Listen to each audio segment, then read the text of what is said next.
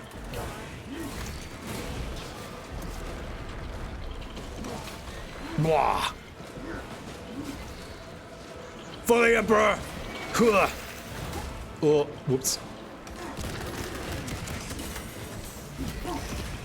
Brr. Brr. Not today! I love that they recoil back when you do one of those counters as well.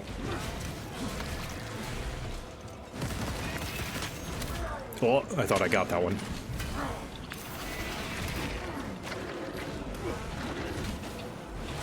Slice. Bang! Nice.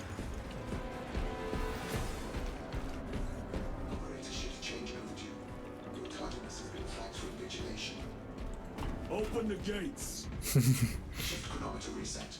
You're registered as on duty. Carry out the officer's work according to the divine synchronicity. Thank you, Servitor.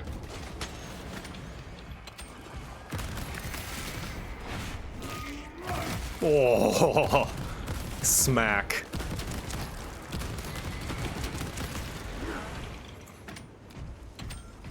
Love that they just explode into guts.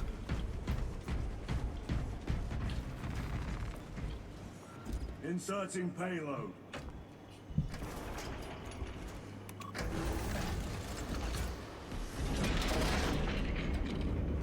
Yeah, it's a simple gameplay loop. Shoot, kill, it's just satisfying to play. Like, satisfying animations and sound effects in a cool setting.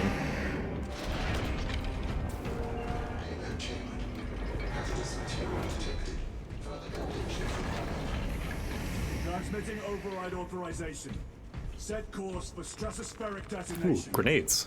The rite of safeguard must be performed. Seek an authorized Magos in the command console. Hold on. Settings.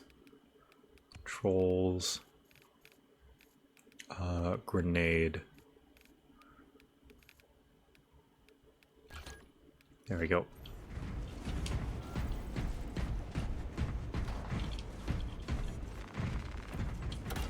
Have you played Bolt Gun? No, but I've seen it. It looks good. Machine Spirit, where is the command console? On the observation platform above. The Magos on duty does not respond. Summon the lift. Grenade.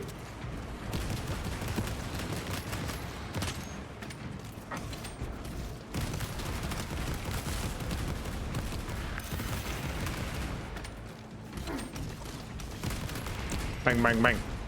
Bang, bang, bang, bang. Love that they just explode. Which is what they're meant to do with a bolter shot. With a bolter bolt.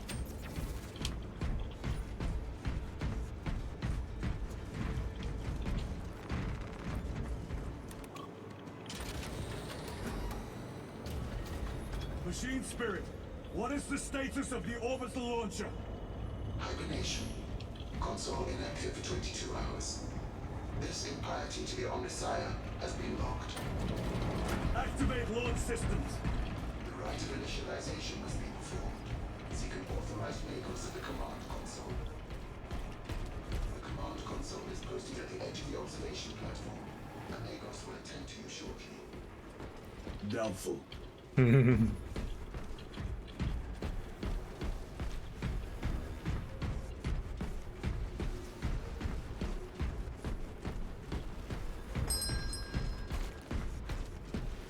A wild SJ. Thank you for the resub. Press. Predictions complete. Awakening systems from hibernation. Rite of capacitors initialized. Personnel may begin prayers of charging. down. Can you not hasten the damn process? Seismic disruptions have occurred. Launch trajectory may have been altered. Wonder if those are like just level of detail no, I'm getting hit markers. Hell yeah.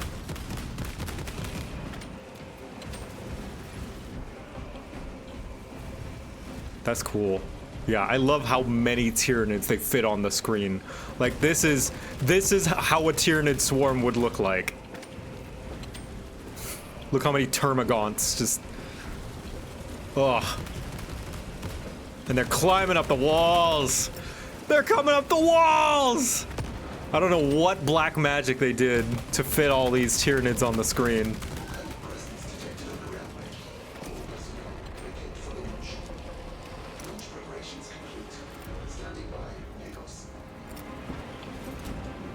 That's gonna blow up. Yeah.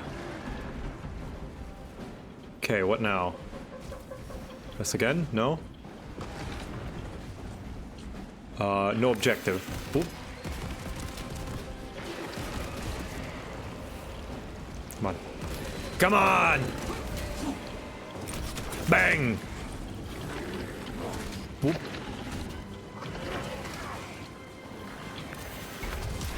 Whoosh. Slice.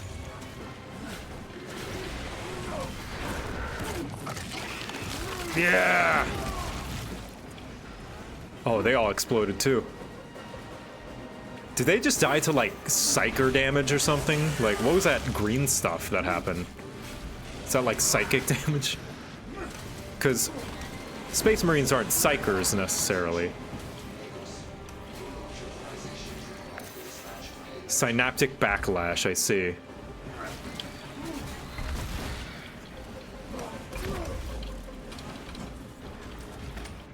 Oh, whoop. There they go. Died to your massive vibes. I think you mean aura. Every Majoris you kill will cause minors Tyranids to also take damage and can cause them to die. I see. Connection to the hive. Hmm. So they're pretty primary targets. Pretty big priority.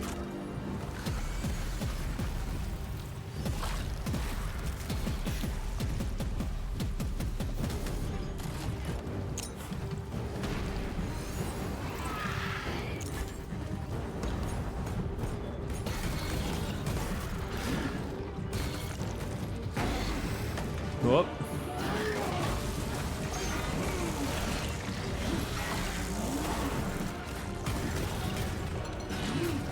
Jeez.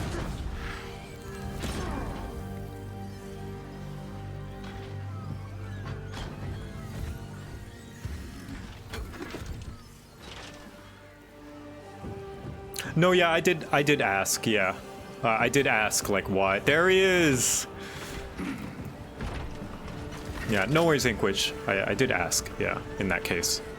I didn't necessarily say help me out, chat, but, like, it was close enough. John, 40k. Titus. Boosh, boosh. Look at those giant rats. Those rats are huge. Boosh, yush. Ah, yes, I remember this mission in Halo Reach.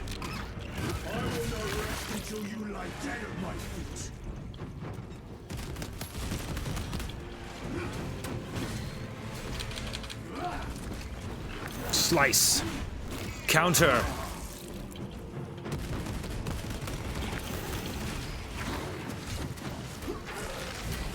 Woof, woof.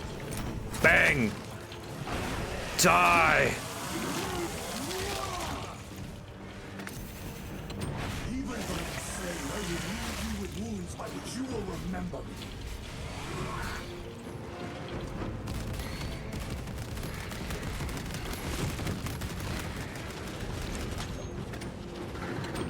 I will die lest you lay your teeth upon my flesh, and you will starve!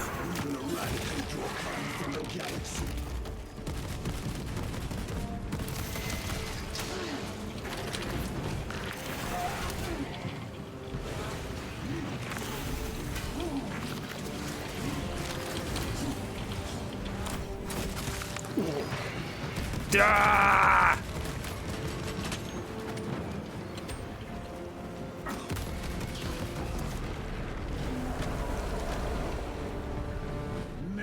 virus strip your flesh from your bones. Oh, okay.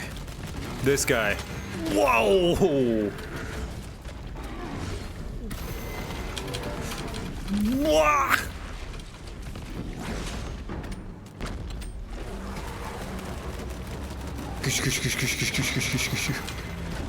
Ah, dodged.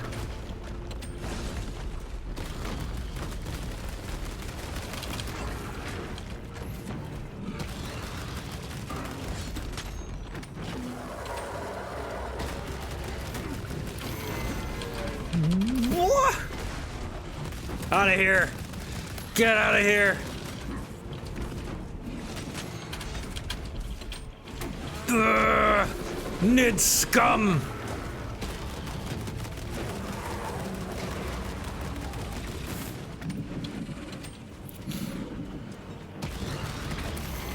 Oi. What? You. We.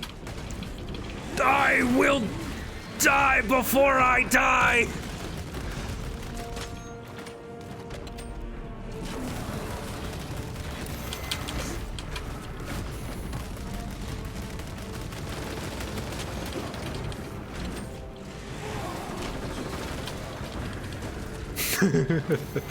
Gah!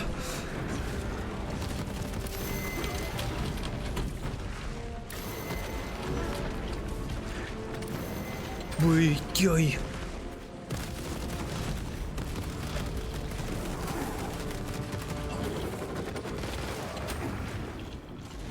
Even only in death does duty end. No, even death I serve.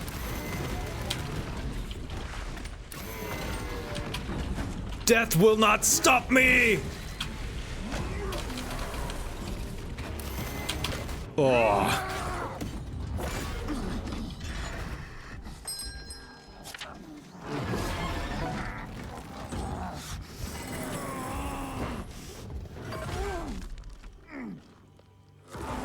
Oh no, death stopped me.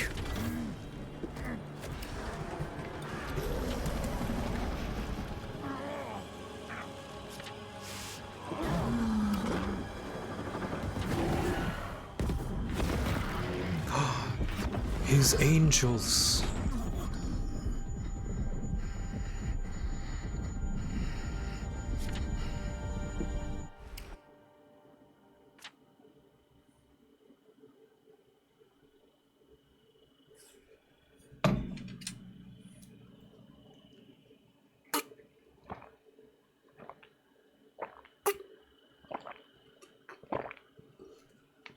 He just needs to hydrate a little bit.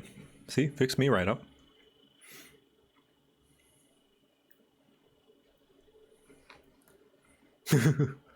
Brother, I have a boo-boo. Get me the ultra band-aid. Brother, I have an uchi-aoi. Kiss it better, brother. Brother, sing me the It Hurt No More song that our father sang to us when we scraped our wee-wees.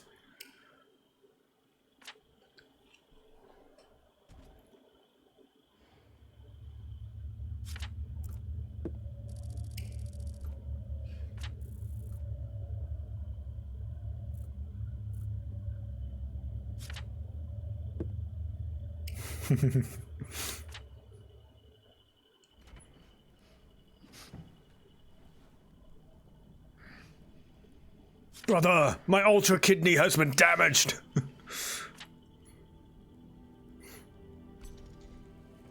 Ooh. Praise the Emperor.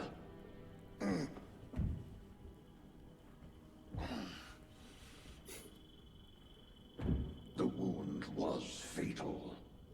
You survived only through the Rubicon surgery. We remade you. You are a Primaris now. Why? Lord Calgar issued the command himself. Is he here?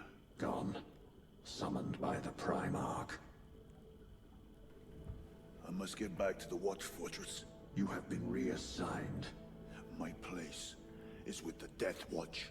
The Inquisition can find no stain on you, Titus, accused of heresy. You have served penance in the Death Watch for almost a century, and not once have you faltered. But you will never know redemption until you have faced the judgment of your brothers. Prove yourself to us and know true absolution.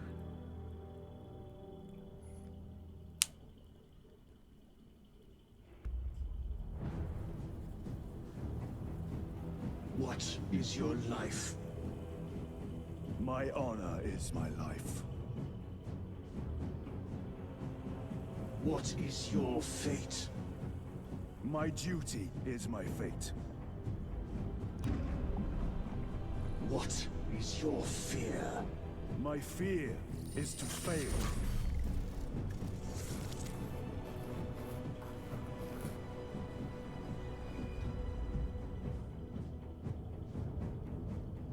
What is your reward?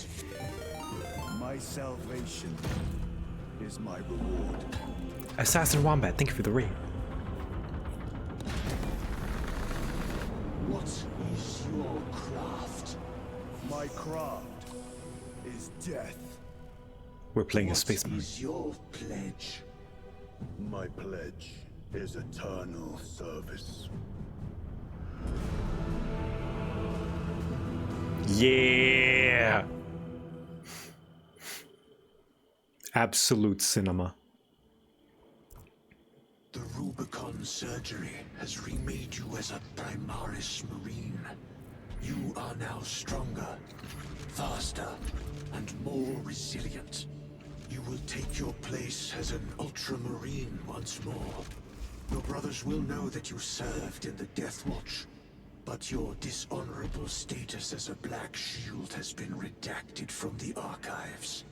Should it be discovered, there would be questions. Lord Calgar has offered you a second chance. Do not taint it. We're using, we're wearing some hand-me-down armor. We're wearing, notice all the scratches and dings? This means this was somebody else's before ours. Some unfortunate Astartes before us. But yeah, this is the Primaris Marines. These are the ones without the teeth. These are the new modern ones. Yeah. This is 40k, everything is hand-me-down. That is also true. Or it's your old armor? No. Your old armor, your new so this is Primaris armor. In the first Space Marine, Primaris wasn't a thing. So you notice how the mask, the face mask where the mouth is, there's no teeth. The old one had teeth. So yeah. This is not our old armor. Brother, Lieutenant. Hello? Hello? Good on us. We have work to do. 1 hour left? Yeah, no worries. So this is where I stopped about last. Oh, look at tech priests. Look at them. They're blessing things, burning incense and praying away the bad juju. That's what I need. I need a tech priest near my computer, near my Wi-Fi. Can they like burn that incense by my Wi-Fi, please? Lots of little details. What's going on down there? Oh, look, it's a cherub. It's a so those are the things that the what are they called? Sisters of Battle use to bring them ammo. They're baby servitors. Not baby servitors as in servitors that are new. No, babies turned into servitors to fly around, and yeah. So that's horrific.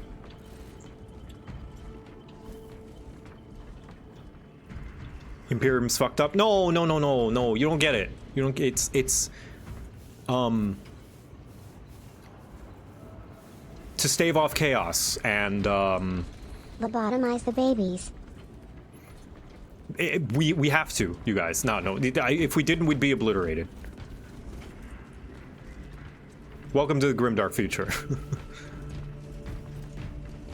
Gone are the days of moral and ethics.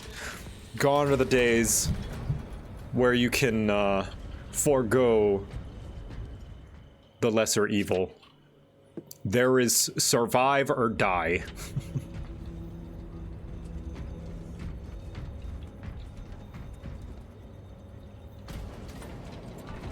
And to say otherwise would be heresy.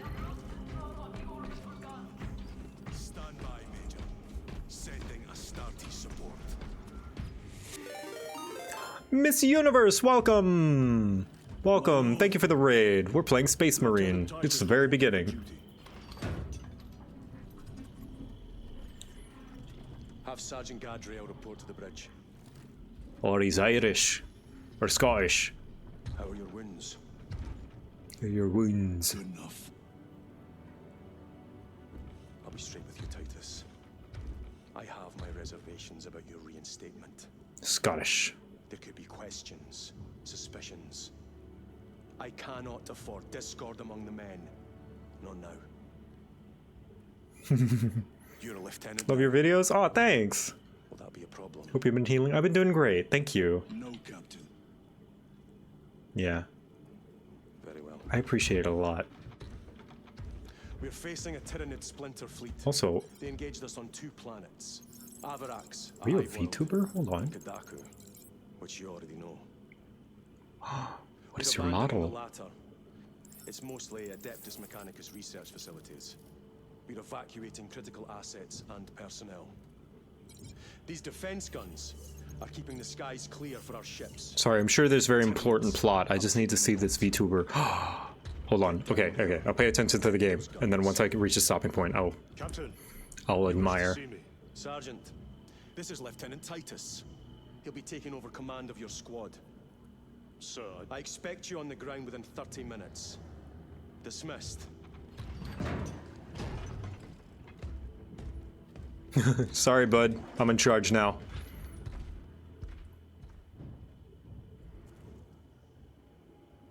Lieutenant, forgive my hesitation. I am merely surprised by this development. As am I. Chiron? Hello? Sergeant Gadriel, the Absolver is ready to depart. It's got a robo-arm. Brother Chiron, this is Lieutenant Titus. He will be leading our squad. Is that so? Well, I shall be glad to have a commander of such experience. Is the rest of the squad ready? Already assembled on the flight deck. Good. We'll leave immediately. All right.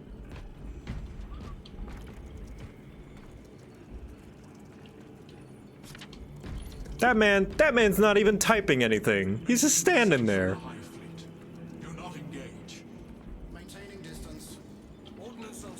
Anyway, hold on. I want to see your model. Hold on a minute. Sorry, I'm just admiring for a Whoa! Look. Can I show it off? Can I show off your model? Real quick, Miss Universe? Is that okay?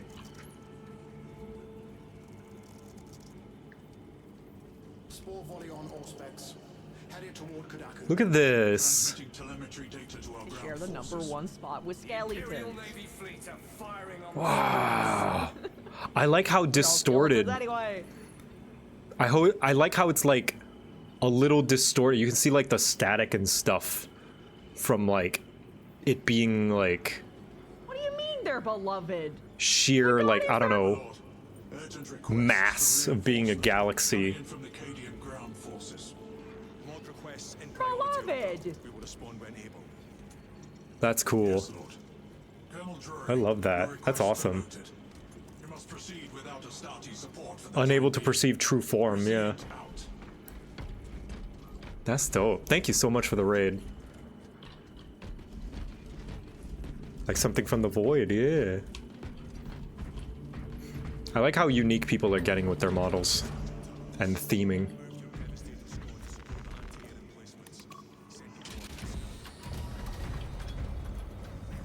Edit squad. Ah, here's the co-op mode. I see. I'm gonna play one more mission, perhaps. Hopefully, it doesn't take too long, and then I'll call the stream today. Cadians have lost control of the orbital guns. No! We are to recapture them. Cadians! Lost them already. If you could pitch a 40k game, what would it be? I wouldn't, I don't know. I don't feel as though I know enough about 40k to really be Altarius and Alien make up the rest of our squad. someone who would have good ideas. Only these past 2 days. Then there is much to learn. Yeah. Forward to it. Maybe Total War 40k, or alternatively, Planet Side 40k. Could you imagine being one soldier among hundreds, thousands, going up against other, like, just keep it small scale. So it's like, what factions? We'll do like Tyranids, Imperial Guard, and we'll do Tyranids versus Imperial Guard, and you get like one Space Marine. Orcs, yeah, Orcs, Tyranids, Imperial Guard. That's what I would, yeah. Planet side 40k. Like, occasionally you can get a special unit that's like a Sister of Battle or a Space Marine, but it costs like a bunch of requisitions or something.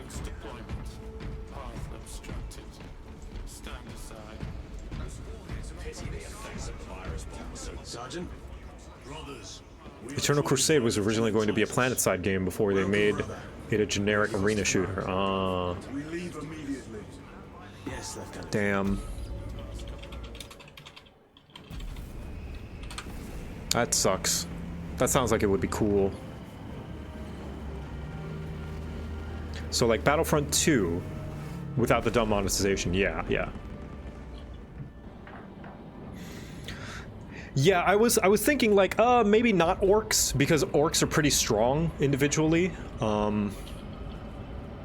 Ooh. Diegetic loading screen menu. Mission objective, rendezvous with the Astra Militarum. Yeah, so maybe Tau. Maybe like Guard versus Tau versus Tyranids.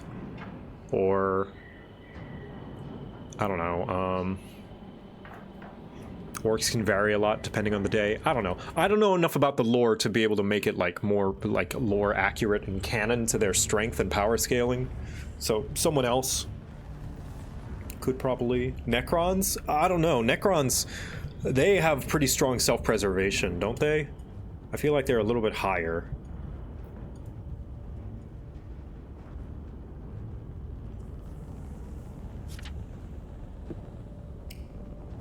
Yeah, I feel as though they're out of the question. Sir, you served in the Death Watch. Yes. That must have been a great honor.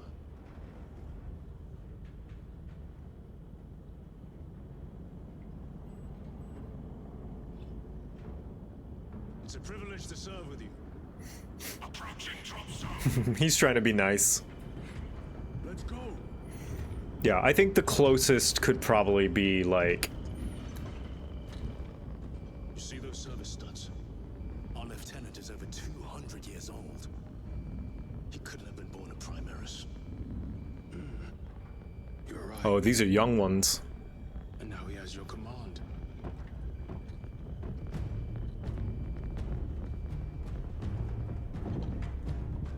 Studless, yeah, they're not even 100. Or they're not even 50, right? So he's got 4 studs. That's 200. So is 1 stud 50? Damn, they're under 50. That's a baby. That's a baby Marine.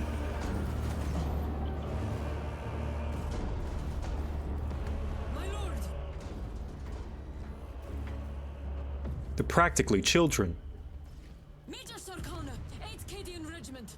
Major, give me an update. The wretched beasts have taken the orbital guns. They pushed us back to this encampment and are staging a heavy assault. Illyrio, take Altarius and Elion and remain here to secure the encampment. Yes, brother.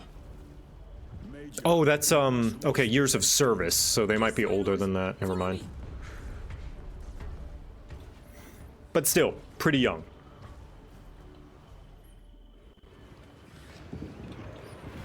The situation here has deteriorated. Those foul gargoyles pollute the skies. The Tyranids have the orbital guns. They do. These unrelenting attacks make a counteroffensive difficult. We shall take care of that. Most Primaris are older than 90% of current Firstborn Space Marines. Are they? I didn't know that. We've got more incoming from the east. Move to reinforce the eastern flank. You go with me. They were in cryo ever since the Heritage. I see. You're so big. Oh yeah, you tower over these Imperial Guardsmen. The numbers are endless. We will see about that. I hope you're keeping score, brother. Ooh. So. Oh, here they come. Look at the laser guns. Look at the flashlights.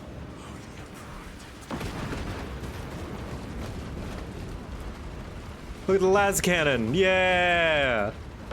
You can tell that it's a las gun because the barrel tip will have like this angular cover on it. All the las guns are like that. Look, see? Angled cover, flashlights. And even then, these things are more powerful than any singular, like, handheld gun in, like, Star Wars. And they're, like, one of the weakest weapons relative to 40k standards. They can, like, blow a limb off. They can make a limb explode. I love how ridiculous 40k is. So, what is this? Reach there. Okay.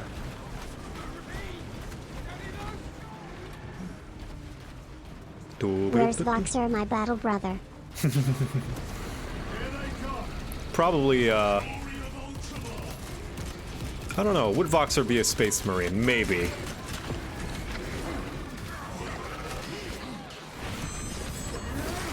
Oh, do I have a knife now? Where's my... Oh, where's my chainsword? Multiple swarms closing in. Direct us to them. Sending coordinates to your Auspex display. Come on, guardsmen. Can I shoot them? We are preparing an No. airstrike. Okay. Can you hold the enemy in place until it hits?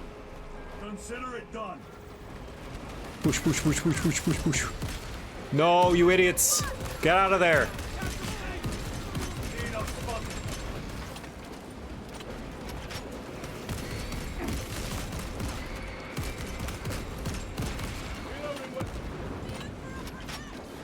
The Emperor protects.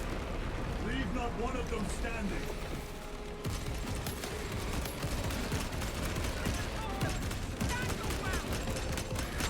Nice. Yaw. Whoa. So what does this do? Oh!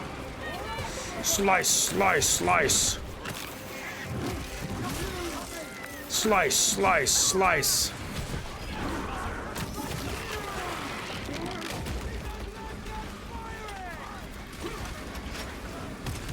If you were a Space Marine, what chapter would you be from? Do you think? Chaos or Loyalists? Well, I don't know what I would be, but I know what I would want to be, and I would want to be a Salamander. Because I like being a good guy. Or at least, I like caring about people and being nice. And, I mean, I'm not a good guy because I'm part of the Imperium, but at least one that cares for the things that he is protecting. Iron within, iron without.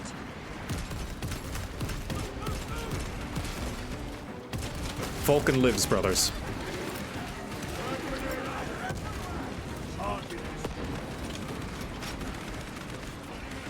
Can I... There we go. Munitions secured.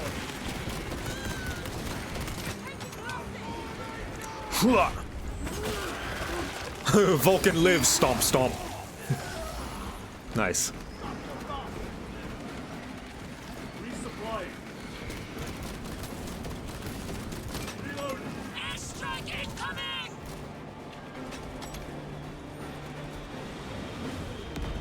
I'd like to be a White Scar. That chatter likes to go fast. A direct hit, Major. I am indeed playing on PC.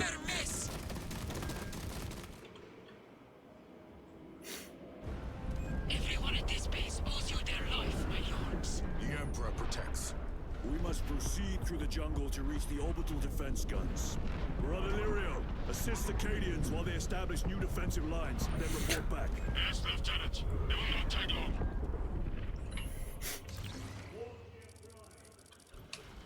The orbital guns are on the other side of the swamp. Be alert. Chainsaw. The Tyranids will be lying where the in swarm wait. originated.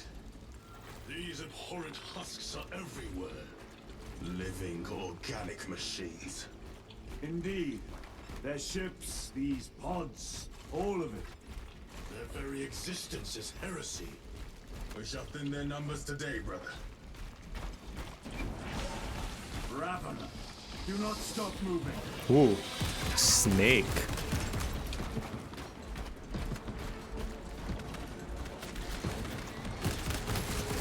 Grenade. Oh, hello. Oh, Jesus. Oh, ow, ow, ow, ow,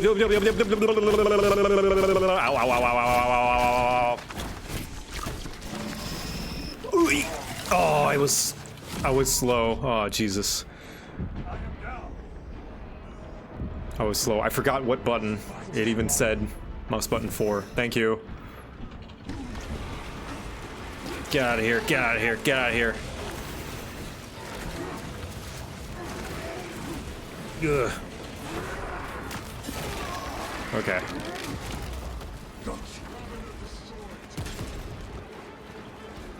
I'm torn between salamanders and space wolves. Oh, the nice space marines or the almost meanest space marines that eat people?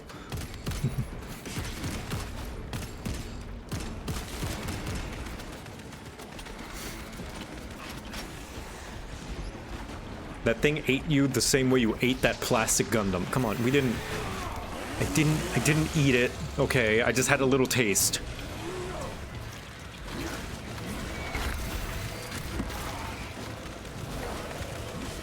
Just a little bit of a taste.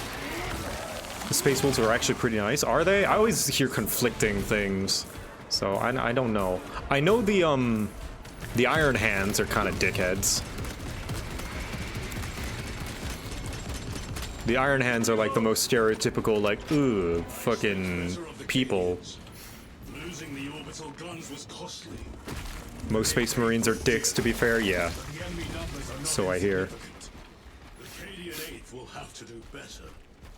May I present you the Night Lords? Aren't they a heretic faction? How do the Tyranids compare to other Xenos?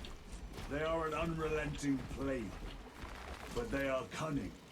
The controlling influence of their hive mind makes them act as one.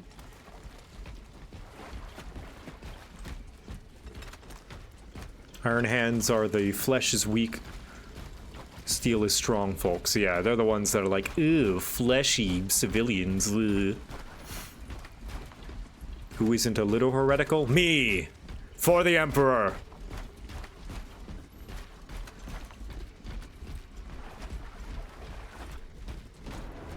Tread carefully. The spores detonate when threats draw near. Then let us take the advantage and destroy them. Ooh. Explosions. So some of you may recognize that, hey, this kind of looks like, the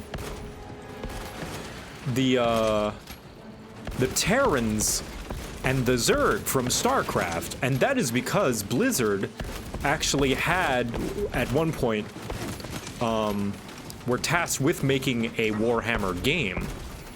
For whatever office politics stuff, they lost the license, but they already had all the animations and assets, so they made StarCraft instead. Serve the Emperor elsewhere. So that's why, you know, the Zerg kind of look like Tyranids, why the Marines look like Space Marines.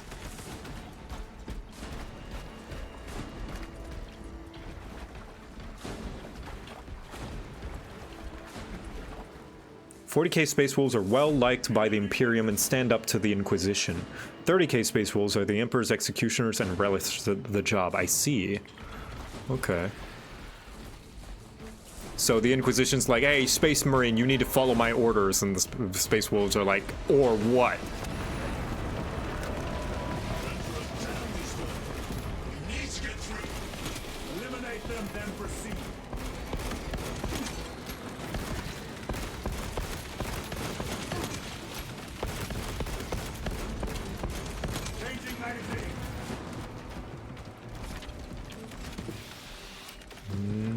Bang, bang, bang, bang, bang. Bang, bang, bang, bang, bang, bang. Oh, brother! Whoa!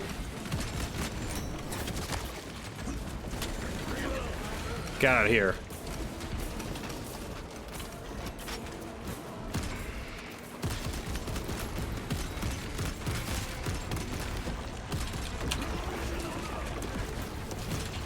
Execute!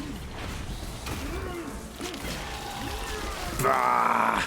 One less brother, ready to deploy special tactics.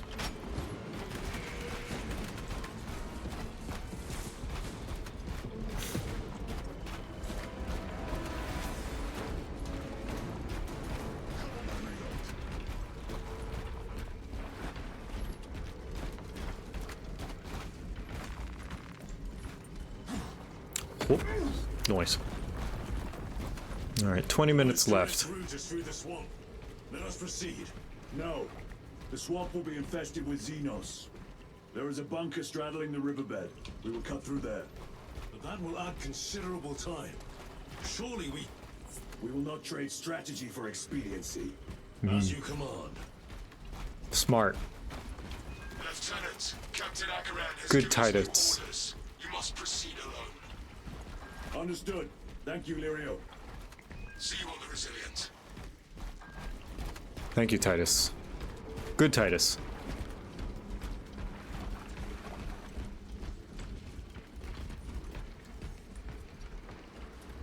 There are two factions of the Inquisition dedicated to both finding the true origins of the Inquisition and keeping anyone from finding the true origins of the Inquisition. Anyone else, I presume.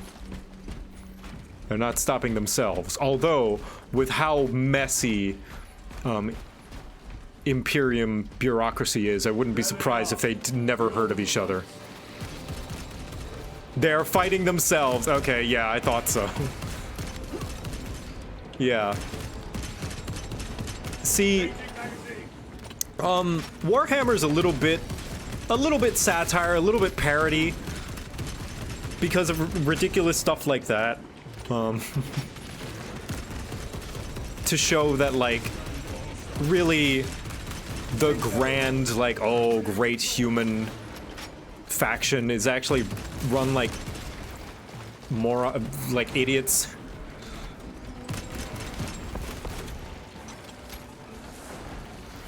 "50% of the conflict in the galaxy is the Imperium versus the Imperium." Yeah. Like, thousands of worlds are just lost because people lose track of them. Like, the paperwork is missing. It's partly to indicate how badly the Imperium is run, but it's also partly so that Games Workshop can come in and be like, oh, look, they found a lost, like, advanced technology that was, like, stored away thousands of years ago.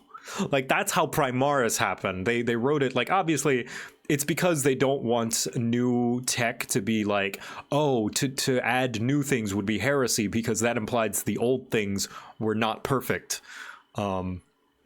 So they'll be like, oh, Primaris was actually secretly hidden all this time and we just lost it. It's like, you just lost that? You just lost this entire, like, massive battalion of Space Marines? Yeah. Yeah, it's making fun of the fascism, yeah. It's a poorly run bureaucratic nightmare.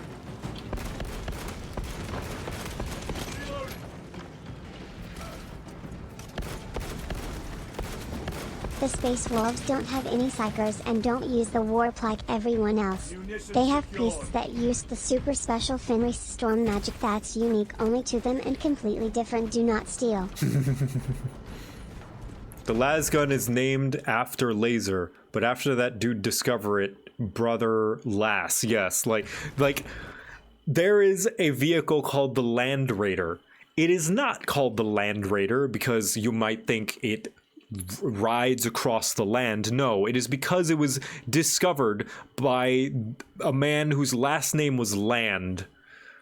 Archon Land is why it's called the Land Raider.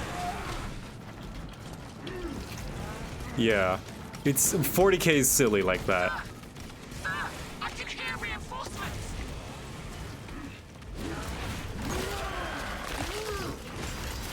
That's just realism, yes. But it was also written by somebody. As a deliberate choice.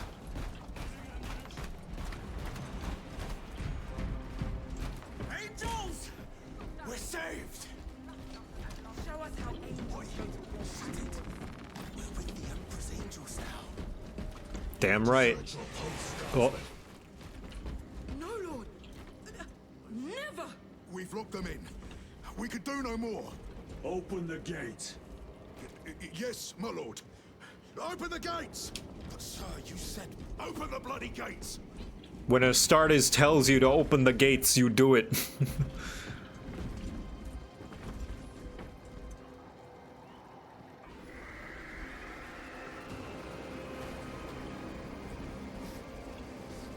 Another wave.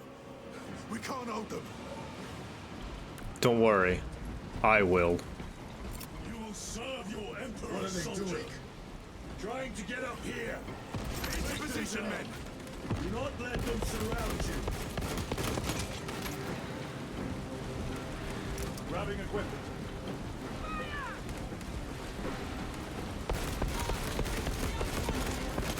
I wonder if this actually does anything to their number hitting the swarm.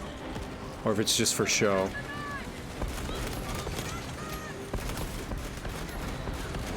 It does. Oh, that's cool. Frag grenade deployed. Changing magazine. Are you not the Lord Castellan soldiers? Fight, damn you!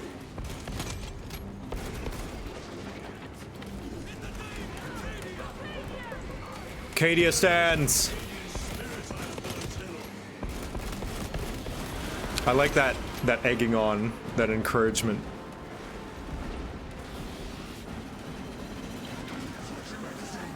Oh my god, here's a bunch more. Oh jeez. How do they fit them on the screen? How do they fit that many? Oh, I'm starting to see how. Yo, yo, yo, yo, yo, stop hitting my guardsmen. Yo, yo, yo, yo, yo, stop, stop, stop. My little guys, stop it. Those are my little guys. No one kills them but me.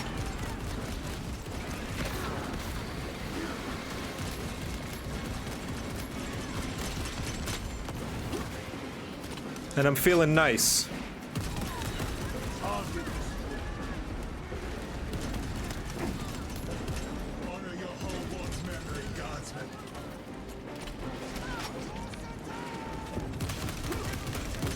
So I wonder if I could just like jump down there and just have at it. I'm gonna try. Oh no, I can't.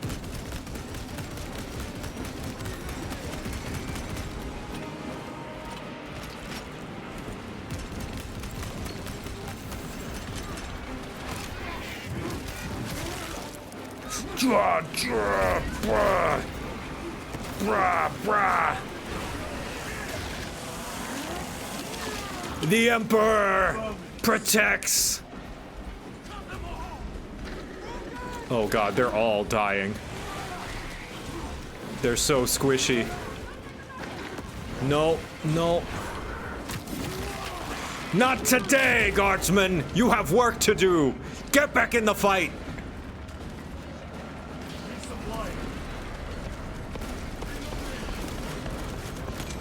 Oh. Hell will not have you this day! Your service is not yet complete! Focus on taking down the hive ship. Okay, oui, oui. Guardsmen, get these gates closed. Transmitting command now. Stand God, there were dozens of them. Now there's like 5. Jeez. Never seen orcs do that. Makes them easier to kill. You have yet to see the worst of them. Oh, I look forward to it. We're wasting time. Proceed through the gate. Damn. When you had the chance, check to see which Cadians have the purple eyes of Cadia. You can tell which ones are Cadian born and which are post-Cadia. Huh.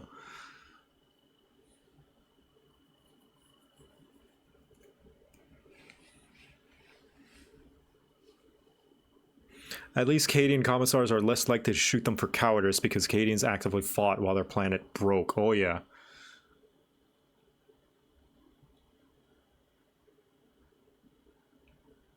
There's already a green light for Space Marine 3. That's good. Maybe you'll fight Chaos in that one. Because the first one was Orcs. This one's Tyranids.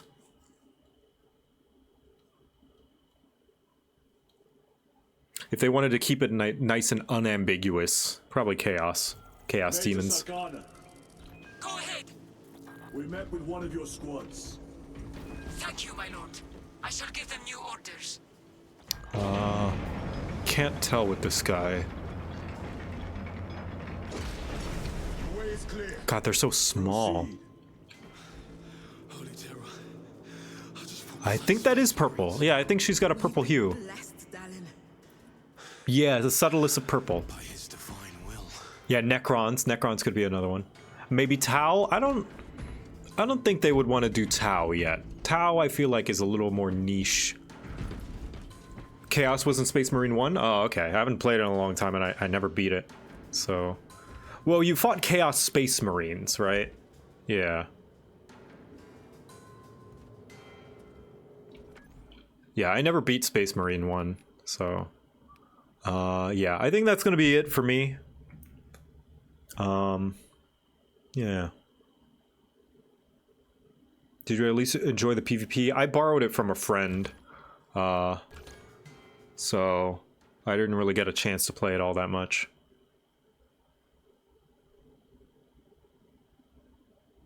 They're not a horde army, so it would throw off the vibe. Yeah, and like Tau are the least evil. They have their own problems, of course, but like I don't think they would want to put in the moral grayness in a Space Marine game. But yeah, thank you guys for joining me. Fun day today. I was a little tired towards the beginning. Sorry to make anybody concerned, but let's see who's online. Here you go, Commissar Gabo. Tomorrow on the agenda is... Have you tried Darktide? Yes, but it runs a little rough on my computer. Tomorrow, though, there is Streamer Choice in the morning, WoW Classic Hardcore, I'm very excited, and more Jackbox. Oh, I'm excited to get back into more WoW. We still like to check the map I mentioned earlier. It's still in the Discord. Yeah, I'll check it before I go to bed. Yeah. I'll look at it. If you posted it in the live chat. Who's online? Who's online? Who's online?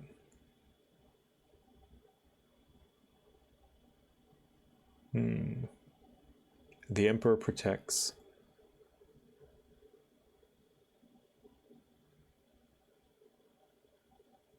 Let's see.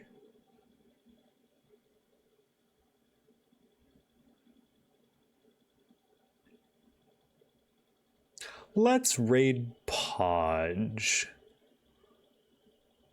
Yeah, raid Podge. Let's see. Raid. And let's everyone shout, "The Emperor protects." I don't know if she'll understand it, but her partner might. The Emperor protects, everybody. Good night. I'll see you tomorrow for WoW Classic and Jackbox. Bye.